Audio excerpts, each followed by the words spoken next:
An interesting side effect of Trump having trouble finding and keeping experienced, qualified, and loyal people to work for him is that we are seeing an increasing number of unqualified women in positions of power. And this is not something that's very common. If you look even statistically, for women to obtain these positions of power, which they do so significantly less than men, they do have to be much more qualified, much more experienced, and just in general, much better candidates. This is not something we see. To be mediocre and in power is just not something that women have the privilege of. And it is detrimental to the women in power themselves, as if you succeed, then people will point to you and say, see, there can't be these hurdles to women in positions of power because look how good she's doing. But at the same time, if you fail as a woman, it is something that tends to reflect on all women. You not only have to show yourself as bigger and better and more qualified to get the same amount of recognition. And at the same time, if you fail as a woman, you have the additional pressure of it reflecting badly on all women if you're in a stereotypically masculine field, which positions of high leadership and power are. So not only is your success something that limits women by supposedly showing that these hurdles that you face aren't there, which if you actually ask the women who are in these positions of power, they will more likely than not tell you about some of the challenges they face that they wouldn't have faced as a man. But if you fail, you also face the shame of it reflecting badly on all women and people telling you, oh, well, maybe you're just not cut out for this. Maybe this just isn't a woman's place. Maybe you should have stayed home and had kids. Or just the assumption that you can't be happy unless you're also a wife and mother, that you can't possibly be fulfilled, or that if you are in a position of power and you do have kids, then you must be a neglectful mother. And it really is unfair all around. And one reason we face this limitation is because leadership itself is coded as masculine, and that really is a mistake because women do have a lot of skills to offer leadership, and half of the leaders really should be women because half of the qualified leaders out there are women, whether they're getting that opportunity or not. And I think the left has been much better than liberals or the right at actually recognizing women. I think we do actually try to encourage women to go into leadership because of their skills rather than just because they are women.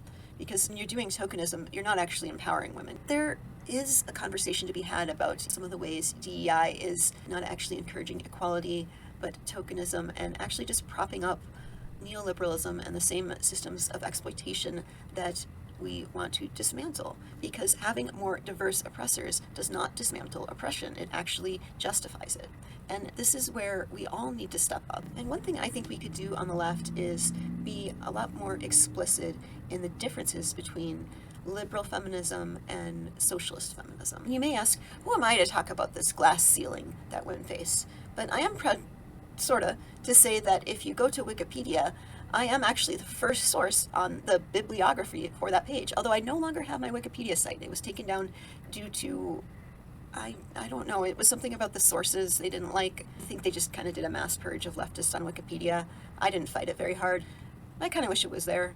It was something I was actually proud of. The thing that really is pushing young people into the far right is anti-feminism. I mean, it started with Gamergate, and I'm not denying the pull of white supremacy, but I think that is what has lured so many alienated men into the far right, and that is why we see such a gender gap between the politics of younger people. It's this horrible narrative that gets men to blame women and blame feminism for the crimes of the powerful and capitalism.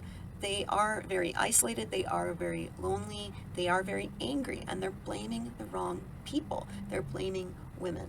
They're on these dating apps and they're having the worst experiences because these dating apps are designed to be dehumanizing. The gimmick is that you're rating people by the most shallow and insincere metrics. You're rating people on their looks and their money, and it's awful. And we really need to get away from these toxic ideas when it comes to how capitalism has commodified dating and relationships. And men really do need to be part of this conversation because there are a lot of ways that they're hurting, but they're blaming the wrong things. And until they can be introduced to actual solutions about why they're so lonely, why they have so much trouble expressing their emotions, why they're so isolated and nihilistic, we're not going to get anywhere. And fascists are going to use their rage, misplaced, to fuel their culture war.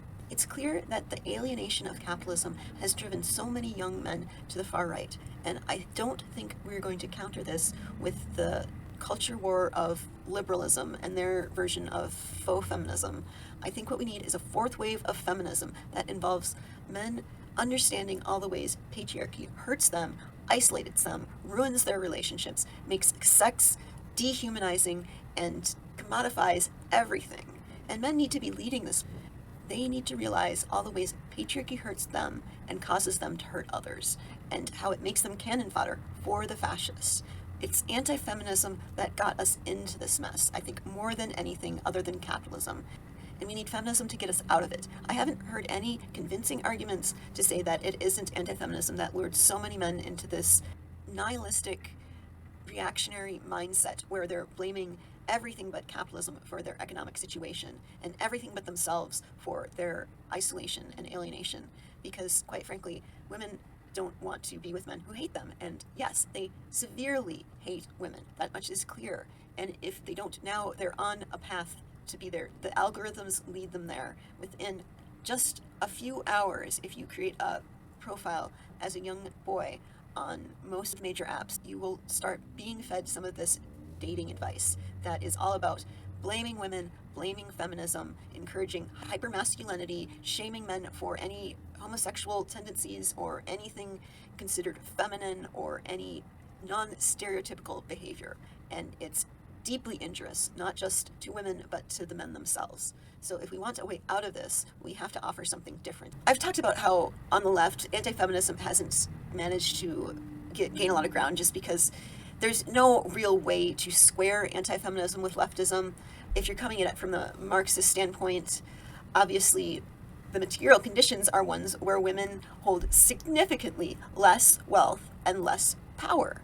And not just the fact that men predominantly make up the 1%. The most influential and powerful imperialists and warmongers and billionaires, it is men. But it isn't just the 1%. And of course, women do the vast majority of unpaid labor. In fact, industrial capitalism couldn't have existed without unpaid domestic, reproductive, and caretaking work of women. And that is still true. We're in a situation where not only women are doing more work, but obviously getting less pay. And if you're anarchist, obviously you have to look at hierarchies, and I don't know how you could see gender as anything but hierarchical. And right now, there's not a huge anti-feminist movement on the left, and the people who have tried it haven't gotten very far as being taken seriously. But that doesn't mean it's not a threat, and that doesn't mean there aren't people that are going to argue that if we want to build a united movement, we have to give up feminism because it's just going to alienate so many of these men. Despite the fact that women make up the majority of workers, women make up the majority of low-wage workers, women make up the majority of minimum-wage workers, and women are doing the majority of unpaid labor. And if we're going to liberate anyone, it's pretty clear that women need that liberation. But that doesn't mean that men aren't suffering, and in some ways they are suffering more because they don't have a movement to latch onto that actually is positive towards their liberation. All they have is this reactionary hatred. And it's not because there aren't people who are trying, but it just doesn't have the same reach right now. I mean, you have millions of people following Andrew Tate, and the thing that they're selling is very appealing to young men that are very angry. What we have is something that encourages compassion and understanding, and when you're mad, that doesn't offer a lot. But there are definitely targets that we have to be angry at. I don't necessarily want people who are out for revenge and motivated by spite. I don't think that's a thing to encourage in people, and I think where that will lead us is back to the same issues that we started with. But at the same time, we have to find a way to reverse the damage that has been done and get people to understand that women aren't the reason they're suffering. It is the people who have power, and women definitely are not the majority of people in power. And I mean, ultimately, their arguments break down to women having power over them because they don't have the power over women they think they should have. The women have the ability to say no to them. Women have the ability to make their own money. Women have the ability to be independent. And that's the only power women have, which is at best equality, but in reality, not even that.